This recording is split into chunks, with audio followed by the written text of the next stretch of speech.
everybody. Thank you so much for gathering here with us today and sharing this space with us. My name is Jamie Melvin, and before I get too nervous, I want to thank my co-organizer, Pauline, for her hard work and emotional labor over the past week. You are a strong and amazing woman, and I'm honored to call you my friend. Oh my God.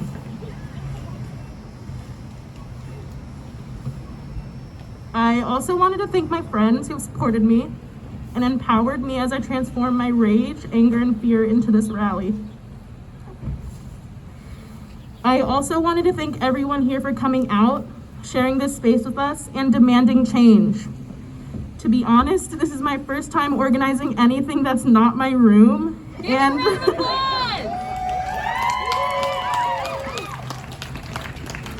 public speaking may not be one of my strongest skills, but I wanted to share my story with you now.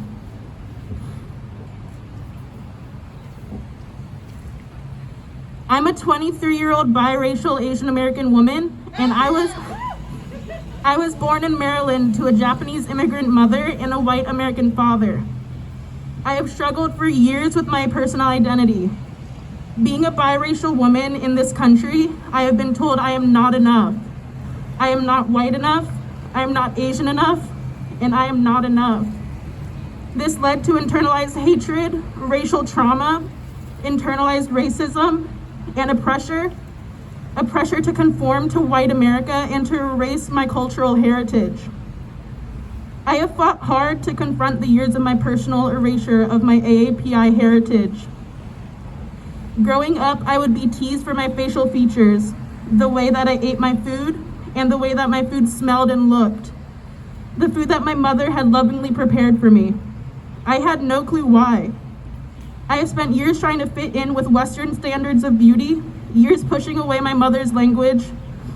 I have spent years trying not to be seen as different or other.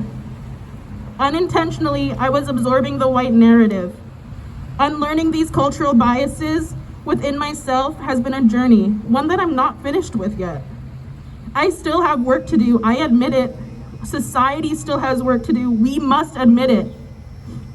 According to the organization Stop AAPI Hate, in the last 11 months, there are over 2,800 reports of anti-Asian hate crimes. Since the pandemic start, hate crimes against Asian Americans have spiked over 1,900%. As I grieve, reflect, and remember the women's lives who were stolen in Atlanta and the folks who have been brutally attacked, I can't help but see pieces of my loved ones. I see my mother, I see my friends, and I see myself. The media is misinterpreting these women's stories, mispronouncing their names, and not honoring or respecting them. They are not calling these crimes for what they are: white supremacy and domestic terrorism. Lives were lost because one person, or should I say the murderer, was having a really bad day. Authorities refuse to label these crimes for what they are. These crimes are hate crimes. A hate crime representing the intersection of white supremacy, anti-Asian racism, sexual violence, and misogyny. For years, we have been tokenized as the model minority. When beneficial to the systems of white supremacy, we are tokenized, we are perpetually seen as Oriental, decorative, or other. Society has made it okay to treat Asians in this country as lesser than, to make a parody of us. This is not okay. Our stories are important, and we will no longer be silenced. We are not your model minority. Thank you all for fighting with us and alongside us. Our collective action, our solidarity, our power, and our strength are vital. It is white supremacy's biggest fear. To fight racism is to fight united. Thank you.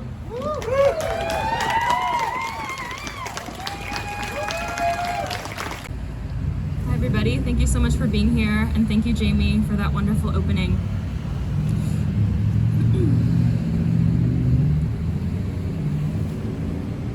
When a white man plays God and decides that other people should die, I hear a lot of people wanting to humanize that white supremacist domestic terrorist. I believe in healing and transformation, but frankly, I am sick of people focusing on him in the wake of acute racial trauma, instead of focusing on the people who lost their lives. He may have been having a bad day, but you know who ended up having a worse day? 8 people who died, and their spouses, children, siblings, and loved ones who never get to see them again. So I want to take some time to tell you about the 8 victims, celebrate their lives, and grieve their premature loss. And I have to apologize because I am displaced from my own tonal language skills because of the way migration works. I watched a lot of videos to try and get the pronunciation right, but please forgive me that I can't capture the full beauty of what these names are supposed to sound like in their native tongues. We have Soon Chung Pak, whose husband Gwang Ho said she loved plants, including Korean orchids and sunflowers. She loved wine. She made amazing kimchi dumplings, and she always wore her favorite signature rose-colored lipstick. She immigrated to the US 40 years ago while her 5 children were still in Korea, and she worked extremely hard to make money to bring her children to the US with her, which she did by the early 2000s. She worked on a farm, and she also had a jewelry business before she started working at Gold Spa. Soon Chung and her husband were supposed to have a date night and eat. They were gonna go out for Korean barbecue the day after the shooting happened.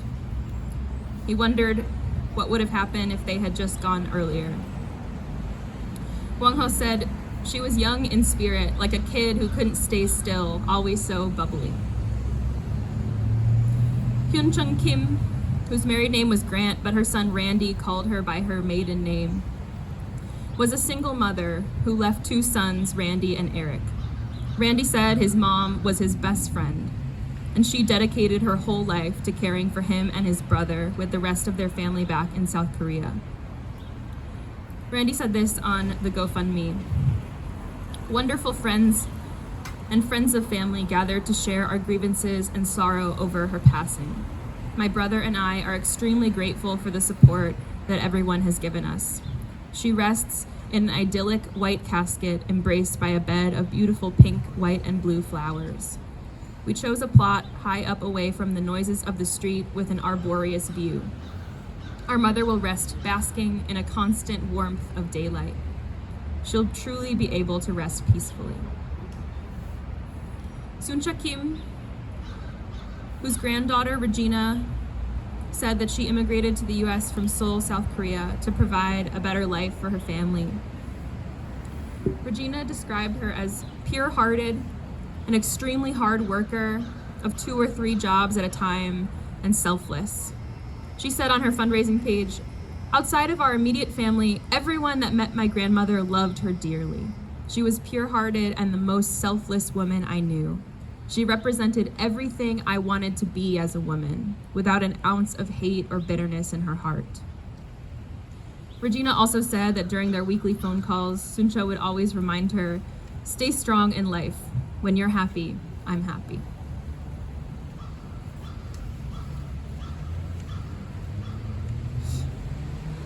Young Ae-yue, who was a massage therapist and a nurturing mother and grandmother who made traditional Korean dinner for her children every Sunday. She loved to sing karaoke, and oftentimes she included her children's friends in those Korean dinners and Korean karaoke outings. Her youngest son, Robert, describes her as kind-hearted and willing to help everyone she met. Her grandson, Elijah, said, "You made me such a better person. Someone who saw my mistakes and always let me know, and that takes a true friend. I love you forever, and you didn't deserve this. Watch over and protect me, Grandma." Delana Ashley Young Gonzalez just wanted to relax. She wanted to go on a date with her husband, Mario, so they decided to try Young's Asian massage parlor for the first time. They were a newlywed couple. They just got married last August. And they had a baby daughter who's only 9 months old named Mia, and an older son named Mason. Her family described her as a wonderful mom. And they said, it's like she had a light that followed her around.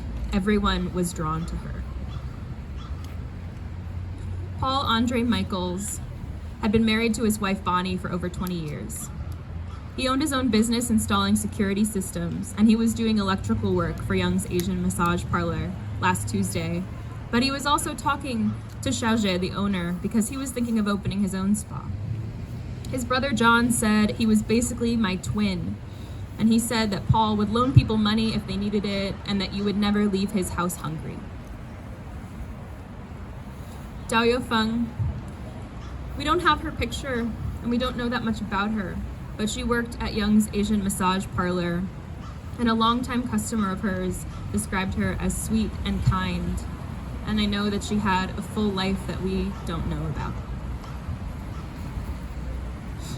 And finally, Xiaojie Emily Tan was the owner of Young's Asian Massage and a massage therapist herself. She mentored her friend, a fellow immigrant, and taught her how to do nails. She worked 6 days a week, oftentimes for 12-hour shifts, and she was really dedicated to her business and also to her family. She always sent money back to China to help take care of her parents. She was living modestly to save money for her retirement that now she'll never get to have.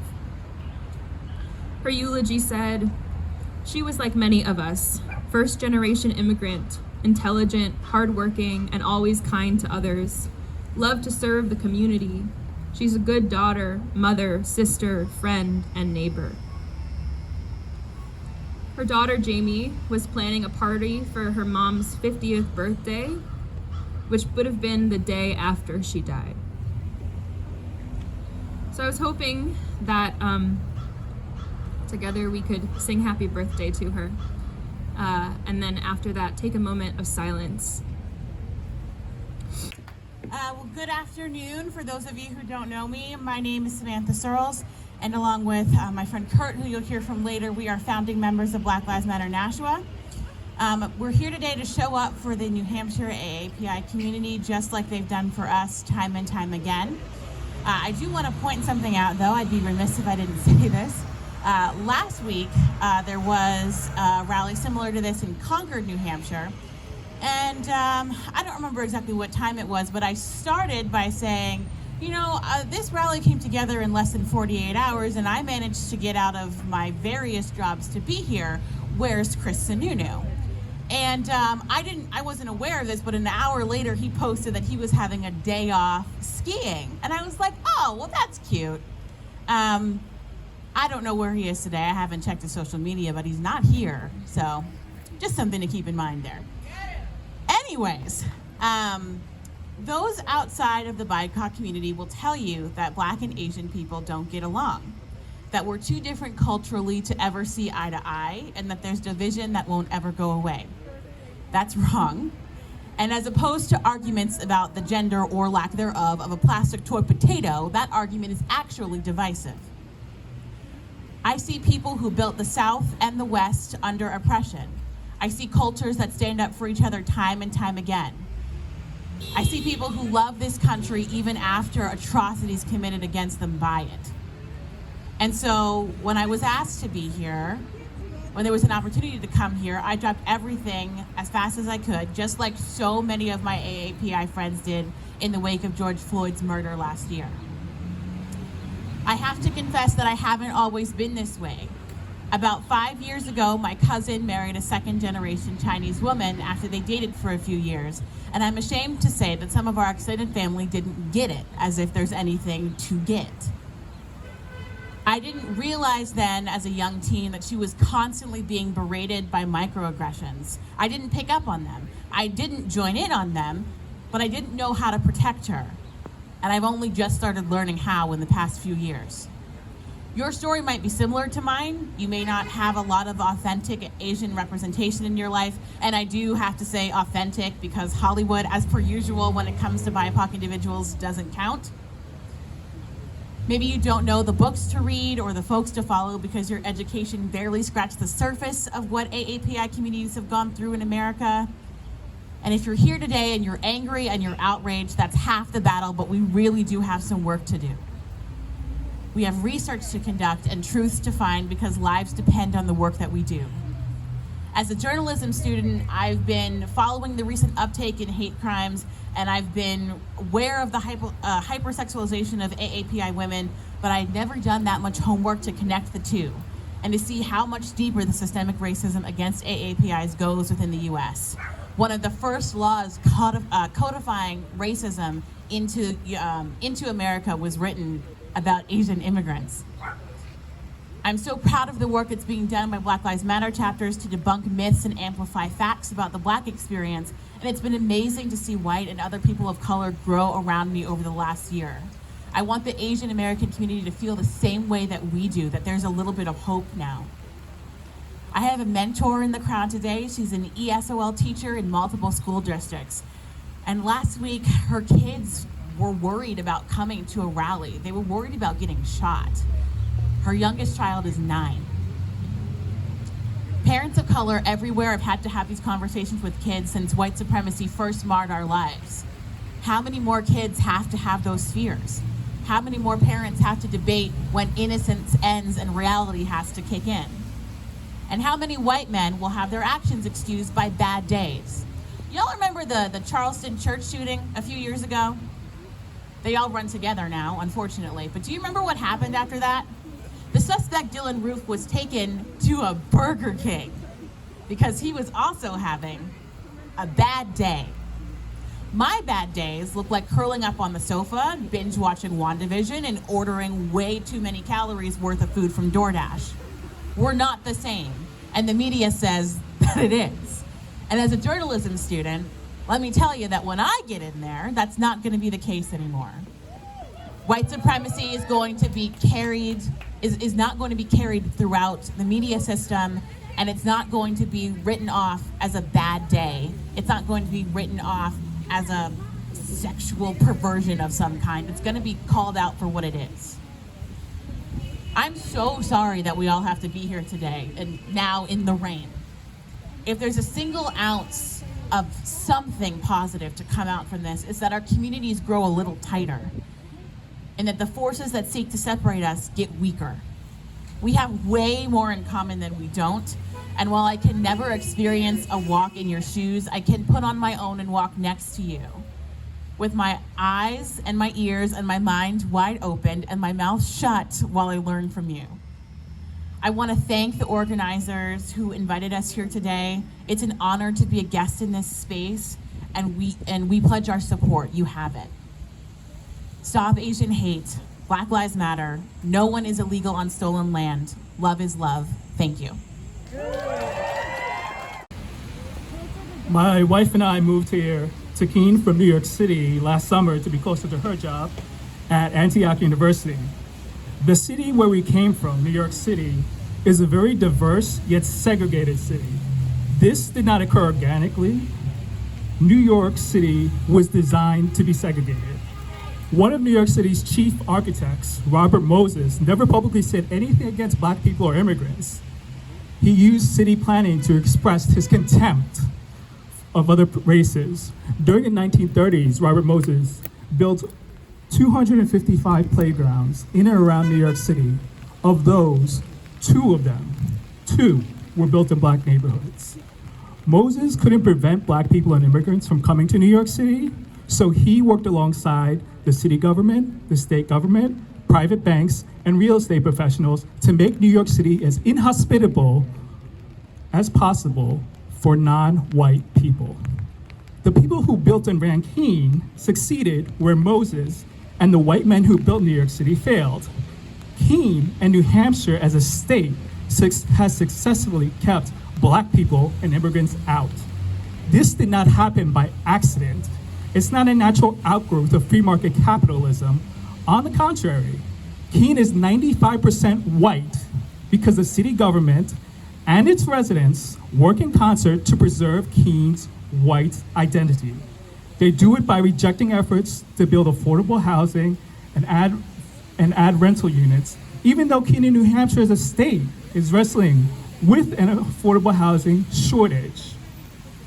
White leaders are willing to hurt white people if it means keeping the so-called urban element out. White people are savvy enough, like Moses, to not publicly say anything overtly racist, choosing instead to use dog whistle terms like urban element with a wink and a nod to keep Keene white. So successfully has Keene remained white that there's barely any public discussion about race, racism, and white supremacy. Keene is the kind of place where white people say with a straight face, we welcome everybody and we don't have a diversity problem. But if pressed to name what kinds of anti-racist actions they've engaged in, Keene's white residents wouldn't be able to name anything.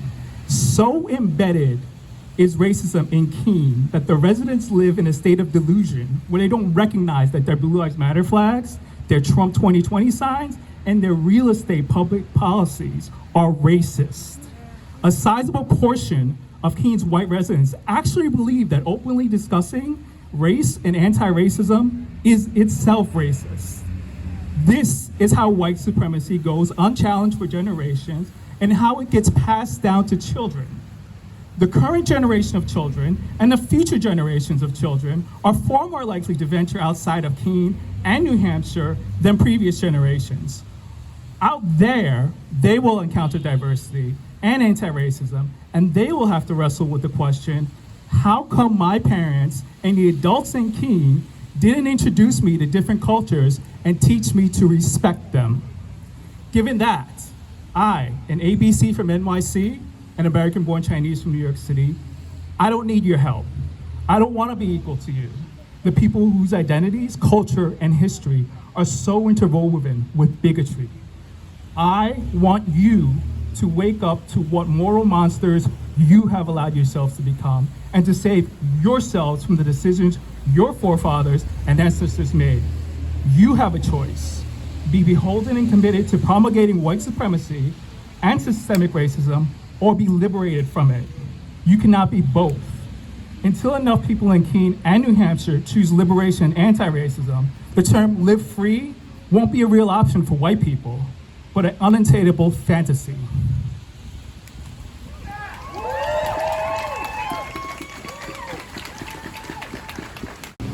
My name is Amanda Elizabeth Toll, and I represent Cheshire 16 in the New Hampshire State House, which encompasses the city of Keene at large.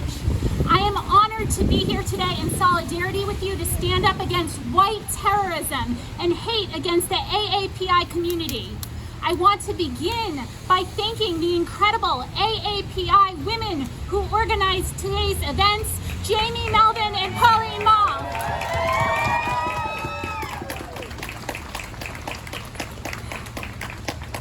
Sunday, I attended a similar event at the State House in Concord.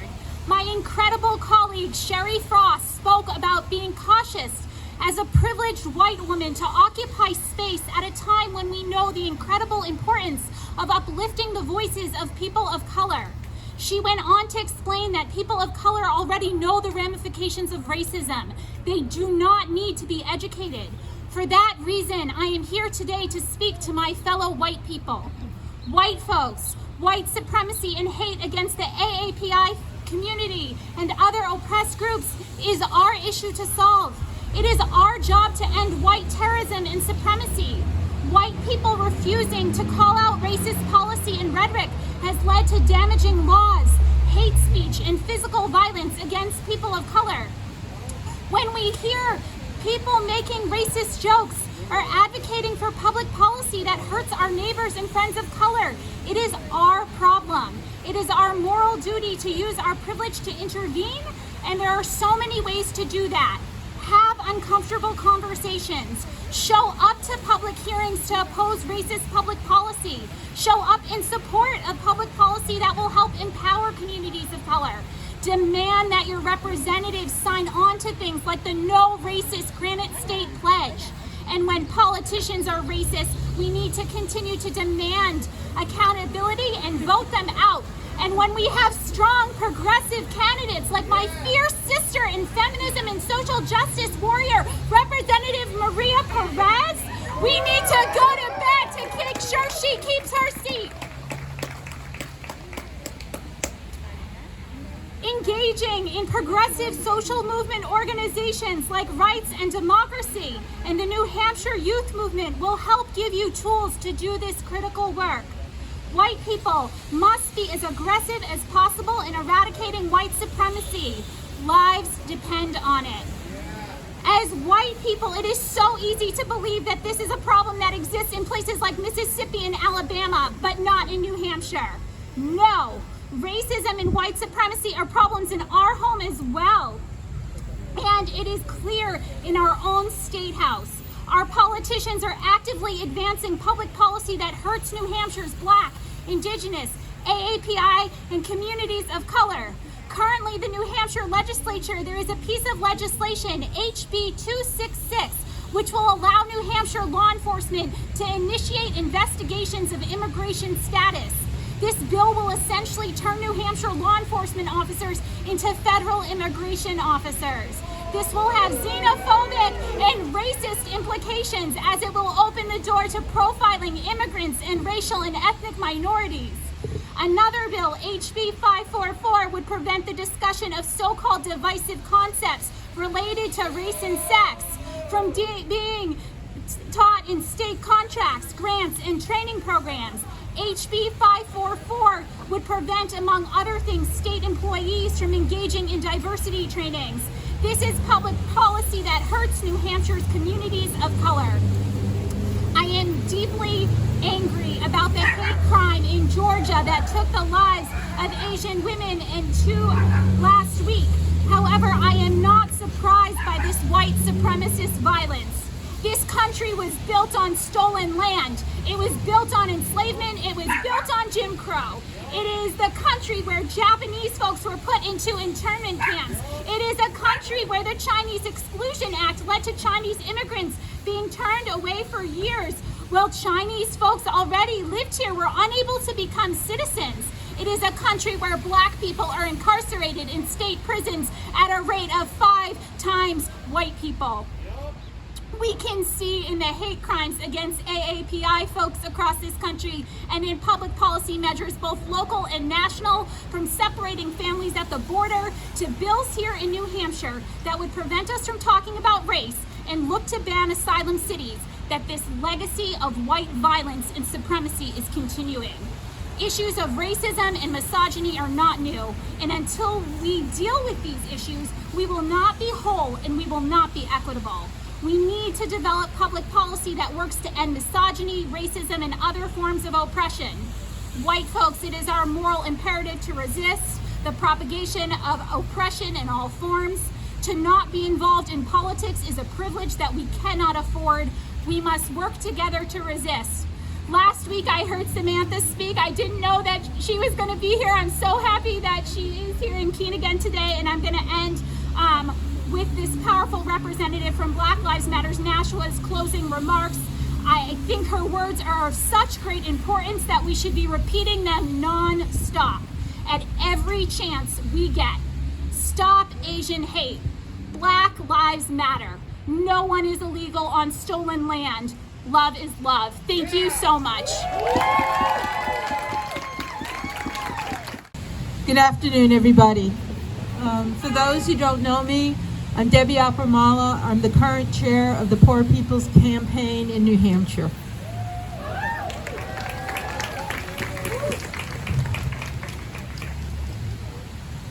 I woke up having a bad day. Except my bad day was learning about another killing, another white terrorist who had a bad day. And I've never had a bad day like that. But today, what I bring you is a story of my family. I'm a proud Black woman who is a product of a Black family and a Jewish family. For years, I kept the fact that I was a Black Jew to myself. Mainly because people didn't realize that Judaism wasn't white, just white. Recently, after raising my children as Messianic Jews, I started to say, I'm a Messianic Jew. And if you don't like it, get over it. Well, that was a growth for me. But it's time that New Hampshire grows. We can't accept hate. We just can't. And as a black woman, I've learned how to get around hate. To understand the codified words people would say to me. And I'll smile, nod my head, and move on. Because standing up and saying things out loud just gets you into trouble. Well, hell, I'm a doctor who went to medical school on a scholarship paid by the military, and guess what? It took my 4.0 undergraduate work to get me into college, so I don't know what affirmative action looks like. I just know what hard work looks like. You know, so the comments of, isn't affirmative action wonderful? I don't know. For some, yes, it's a good plan. So stop telling me about reverse racism when this country was built for you, for your color of the skin. Stop being diversive and saying Asians are smarter than blacks, hoping that I will buy into that and hate them with you.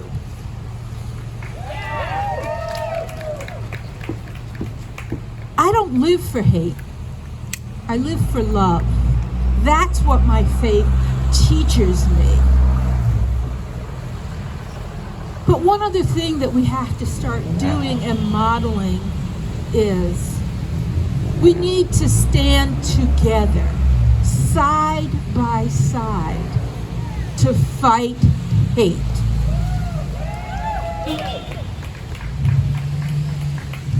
There is, this budget season, so much hate in our budget.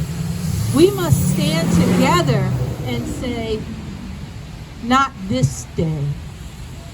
You might get it passed, but not this day. We will accept this. We will take you to the courts. We will take it to the streets, and we will do in unity what we must do. I don't care if you belong to BLM or APPI. I don't care, because you know, I want you to land where you need to land. But we need to work together. Okay? So what I'm telling you is my family intends to shake things up. Okay? I am married to a white man who said to me yesterday, we need to move into this community. And I was looking at the houses and said, I don't know where you think we're going to get this money from, but you know, okay, I can move into this community. But I asked him, why do we need to move into this community? He says, they need to be woke. They need to be shook up. And I'm thinking of the man who stands with a sign where I tell him. And I was like, well, have I radicalized him enough? Is he going to do it on his own? And he turned to me, he says, I'm married to you. So I know you can point me where I can do this. And you got connections, right? And I finally told him, we don't have to move to shake things up. Not in the Monadnock area. I said, because the Trump signs still aren't down. And I said, we need to start shaking up things, not in Concord, but right here in the Monadnock area. We need to start telling them that, you know, we're standing here in a good crowd in the rain, but I see you and I hear you, and it's not going to work today because we are unified. We are together. And with love, we're going to tell you to stop. Not just tell you, demand you. So because hate can't guide us out, but love can. Unity, everybody.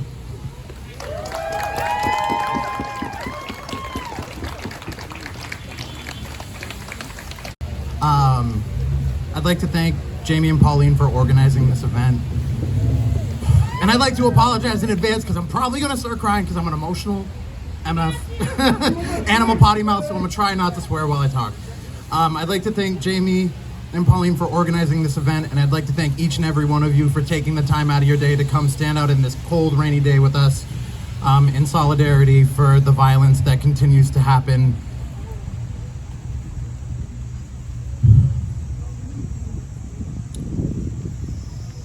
My parents brought me to this country.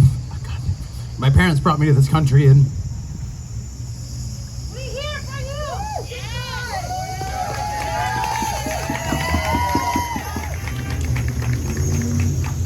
for my family's whole lives, we've been fleeing persecution. My father is an immigrant from Hungary who was born under communism. His earliest memory is bombs being dropped on Budapest and his parents flipping over a bathtub to shield him in case the roof came down. My mother is a black woman from Papua New Guinea, married to a white man and living in New Hampshire for all of my life. After the events that took place in Georgia just a couple of weeks ago, I really had to reflect on my complacency in the violence that is quietly perpetuated through the media and through the words that people say. It forced me to look at all of the inaction that I've ever done when I've heard people say racist, homophobic, transphobic things, and I was too scared to say anything because I wanted to protect myself instead. I'm standing in front of all of you today because I'm not going to be doing that anymore. My family owns and operates the Hop Knot in Manchester. We're a quaint little restaurant in downtown, and I try to use this platform that I have now to speak against the violence against communities of color. I love running a restaurant. It has brought me so much joy in this world. I've learned to speak Spanish working in kitchens with people that don't speak English, and it feels like home. These Spanish women take me under their wing. They feed me, they teach me how to speak another language, and they teach me their culture.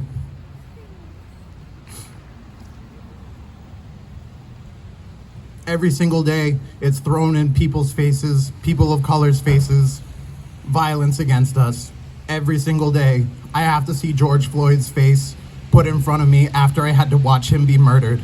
And every single day, the trauma hits again and again and again and again. And I'm sick and tired of my white peers not giving a shit about this.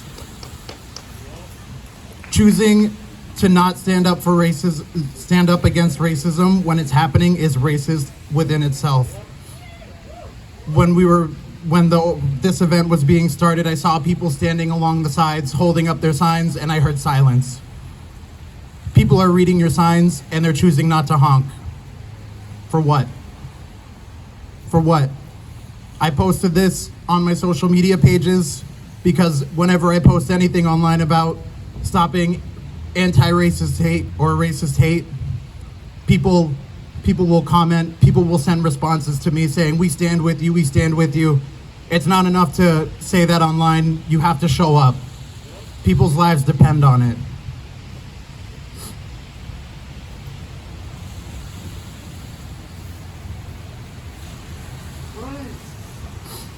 I'm sorry, I lost my train of thought.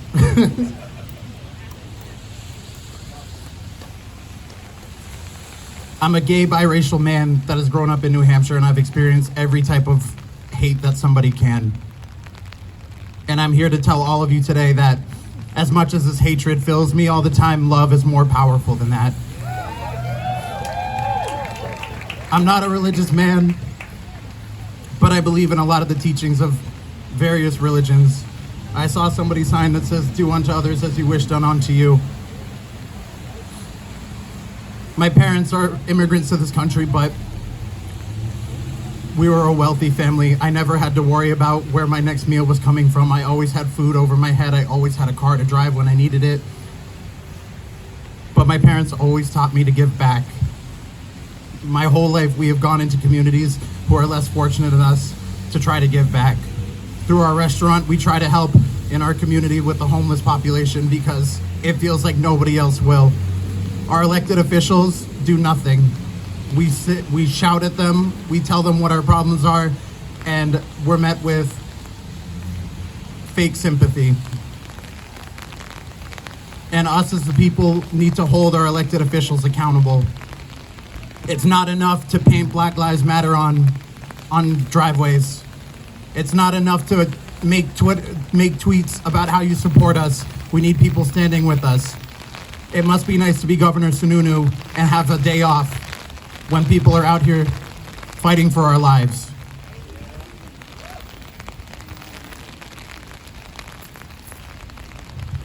I encourage all of you to reach out to your Asian friends and check in on them. I encourage all of you to continue showing up for the communities that need you because our lives really do depend on it. Thank you.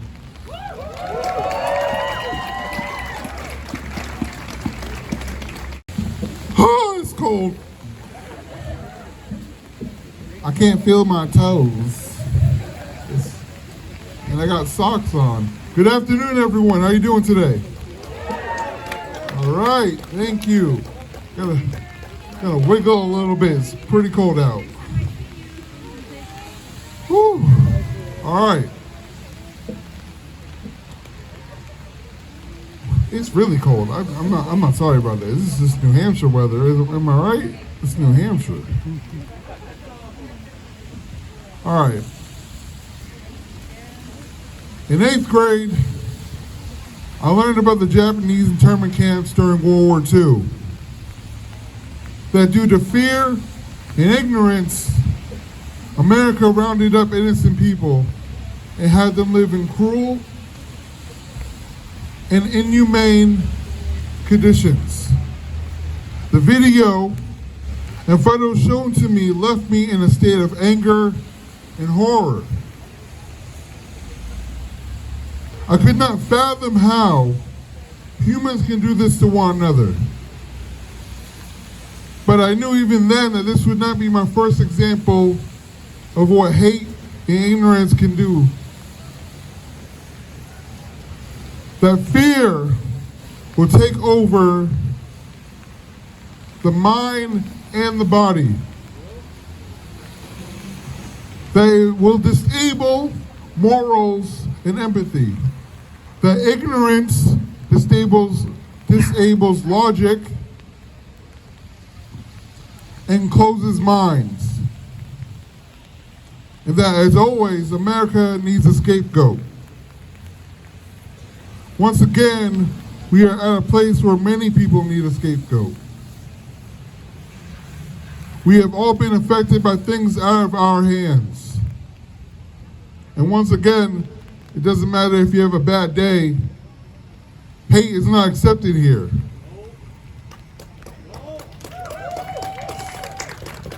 There's no excuse to treat people lesser than. That many times fear and ignorance turns into hate. But once again, hate has no home here. Not mentally, not spiritually, physically, emotionally, hate does not have a home here.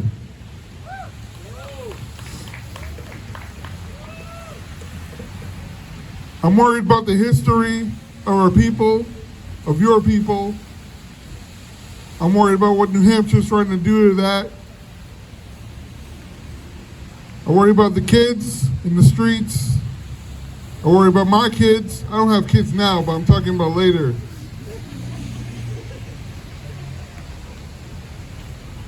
I worry a lot, but I always have hope. Hope for better growth of people, that they'll open their hearts and their ears. And you guys are showing that today, that people are willing to do that. So I appreciate you guys as well. In closing, a lot of times when people hear Black Lives Matter, that they think of it's just black people. But it does not stop there. We are fighting for liberation and justice. We are fighting for all oppressed and marginalized people. Your fight is our fight. You do not stand alone. You are seen, you are heard. You matter. I would just like to take a moment for everyone to close their eyes. And I need everyone to be really loud when I hear this, or I want to hear it to my heart like a bass. I want you to scream out that I matter. I can hear y'all. Say it again. One more time. Yes, you do. Thank you. Thank you everyone for being here. My name is Maria Perez. I'm a state representative for District 23, Milford, New Hampshire. Thank you. I'm the newly elected chairwoman at the Latino Caucus. I'm proudly immigrant from El Salvador who moved here 33 years ago. I'm here because, like everyone else of color, we've been here so many times discrimination against us. I've been told so many times that I don't belong here. I've been told in my own neighborhood that my family doesn't belong in the neighborhood. Let me tell you something. I've been helping, I've been working, I've been advocate for people in my community since 1994. I've been volunteering my time to help women coming out of prison to learn how to write and read in Spanish and English. I've been working with families who need help with housing. I've been doing what I can to show my community, yes, I'm an immigrant. I'm proud to be an immigrant, woman of color, but I belong here and I'm staying here and I'm here to work for everyone. I don't care what color you are, you belong to my community. And I'm here to tell every one of you, I'm here to support you and I will do my best to keep working for you and you, because we all brothers and sisters, no matter what color we are, no matter what language we speak, no matter where you're from. We all coming from the same earth. This is our country. We belong in here and we're not going anywhere. We have to remind state legislators, myself, HB 544, it doesn't belong in New Hampshire. We have to stop people saying racist comments. We can't let them tell us that we don't belong here, that our color and we don't speak the language and that we have an accent, or you look like this and you don't look like that. We have to stop them. Racist doesn't belong in New Hampshire. Thank you so much, and we have to keep supporting each other.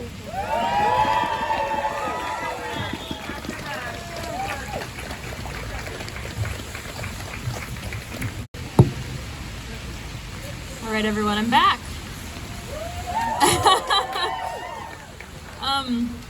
Couple things before I give this speech. We are only about $250 away from meeting Katie's fundraising goal, and I am so happy about that. So thank you so much for your donations. Yeah, round of applause, definitely. I encourage you also, if when you go home after this, tell somebody, one of your roommates, maybe your parents, somebody as well, to donate. Share that link with them. Anyone else can also Venmo me. For the rest of the day, all of those will be going to her fundraiser. So, and as well, I want to encourage everyone, after Jamie and I wrap up here, please come visit our table. Again, like I said, we have a display of the photos of all of the victims and some of their loved ones. We also have a place where you can leave your contact info if you want us to reach out about further events against racism and other forms of oppression. And we also have stickers, so feel free to take one on your way out. And thank you again so much for being here. All right, here we go. Dear white siblings, I love you. If you are still a little confused as to why exactly we're here today, I understand. In this country, we do not get any of the most important education in school. So if you're still a little confused, let me give you a history lesson. The model minority myth began when the United States was looking, as usual, to seem as not racist as possible while still actually being as racist as possible.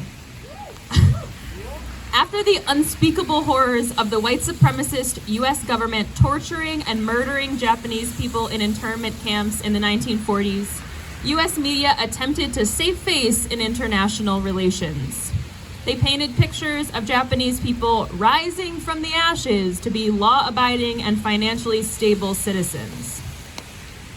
Then in the 1960s, conveniently during the Civil Rights Movement, remember when Black US Americans were demanding the state treat them like human beings, something they're still demanding today?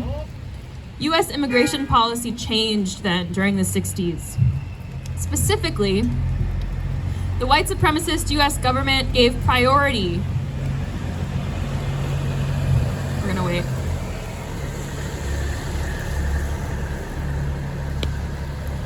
The white supremacist US government gave priority to Asian immigrants with particular skills and qualifications, white-collar jobs and financial capital, people who were destined for upward socioeconomic mobility, and were the perfect poster children for the American dream.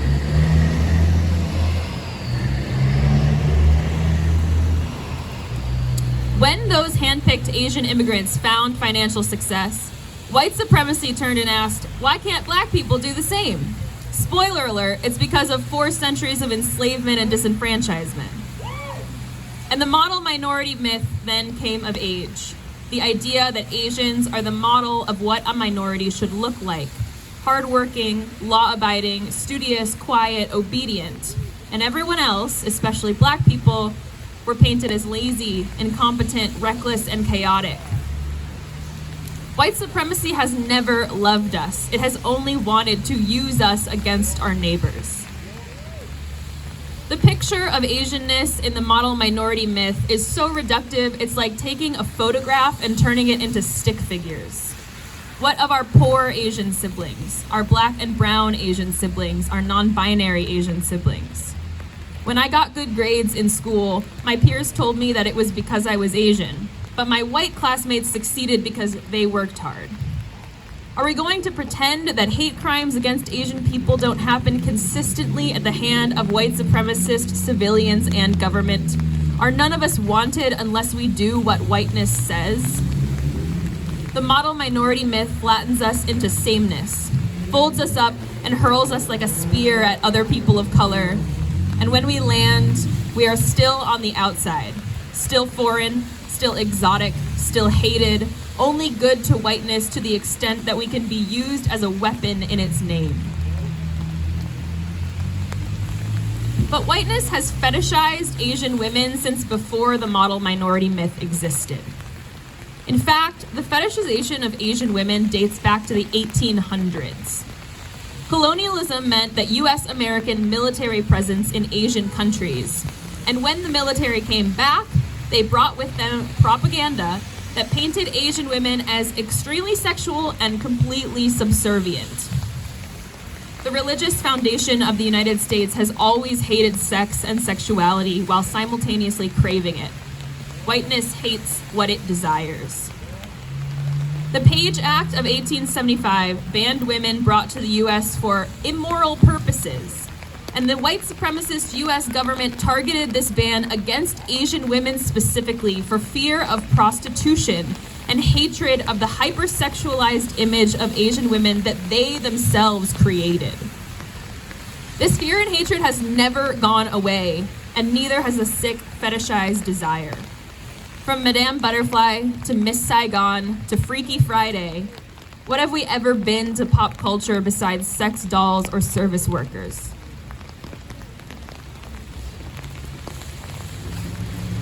Then it comes as no surprise, nor coincidence, that last Tuesday, a white supremacist, domestic terrorist murdered 6 Asian women because he had a sex addiction and wanted to eliminate the temptation. Massage parlors are associated with sex work, and Asian women are associated with sex. And a white supremacist domestic terrorist got to decide that 6 Asian women and 2 others deserve to die for that. Whiteness hates what it desires, and whiteness desires Asian women. Or rather, whiteness desires the subservient, submissive, seen not heard, fetishized image of migrant Asian massage parlor workers that it has so violently created. Whiteness hates what it desires, and whiteness desires sex, and the legacy of the Page Act lives on in the violence against and criminalization of sex workers. We don't know if any of these women were sex workers, but it doesn't matter whether they were. The fetishizing of Asian women intersected with the United States' hatred of sex workers, and that intersection looked like their deaths. That intersection looked like children who don't have their mothers anymore. And like every history lesson, this one reverberates into the present day. The good news is that though you did not choose to be white, you can choose to reject whiteness as a way of being. You can choose to reject dehumanization, dominance, and supremacy, and you can choose to move toward humanization, community, and solidarity.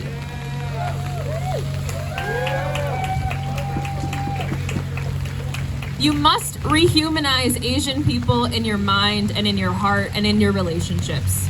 You must see us the way white people get to be seen, as whole, nuanced human beings with differences and dreams and skills and strengths and fears and plans and entire universes inside us. Dear BIPOC siblings, I love you. Land back, Black Lives Matter. Whiteness created the model minority myth to pit me against you. But guess what? I refuse to be a pawn in the game of white supremacy.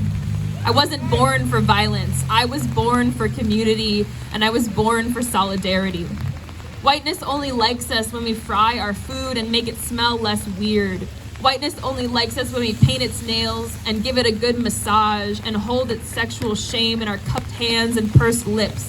Whiteness only likes us to the extent that we sit down and shut up, but I have never been one to sit down and shut up, and I am not going to start now.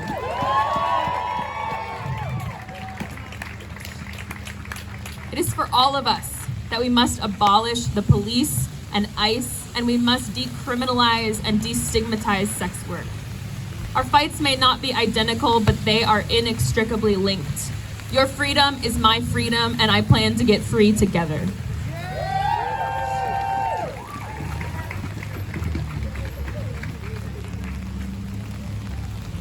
Dear Asian siblings, I love you. I love you with the power of every ancestor who is watching me from the gilded walls of a Chinese restaurant or the curve of my sister's eyes when they laugh. I love you like I love me, which is to say, painfully, but so very joyfully. When the white world wants to fetishize you, I know you are more than sex. And when the white world wants to desexualize you, I know you are all that plus sex. When the white world wants to know why you don't speak up, I see your quiet power that waits until just the right moment to reveal itself. When the white world wants to know why you dare to raise your voice, I say, scream so loud that your great Popo or Hamani can hear you from beyond. When the white world knows nothing but selfishness, we are always here reteaching them hospitality and humility. And when the white world expects your submission, I invite your strongest no. When the white world erases you from movie screens and book pages, tell me your own story by candlelight. It will be so much better from your mouth anyway. And when the white world surrounds you, when you are the only Asian in the room, as we so very often are, know that I see you, and I love you, and you are not alone. When the white world tells you to go back to where you came from, I tell you borders were a twisted invention, and you belong here. I tell you the white world does not know what a privilege it is to know you. I tell you, you are your ancestors' wildest dreams, and you are doing them so proud. And when the white world wants our compliance, our hopelessness, our cogs in the oppressive machine, I will rip every nut and bolt out with my bare hands and build us a home of our own. Thank you.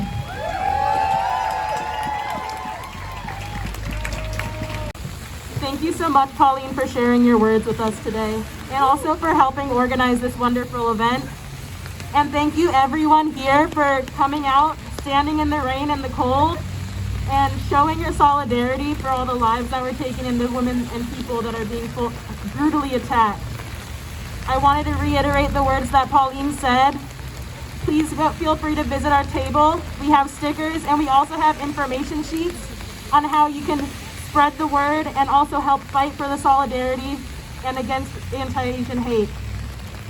And we also urge you, it's lunchtime, people are most likely hungry. We urge you to support the Asian-owned businesses in Keene. Thank you again.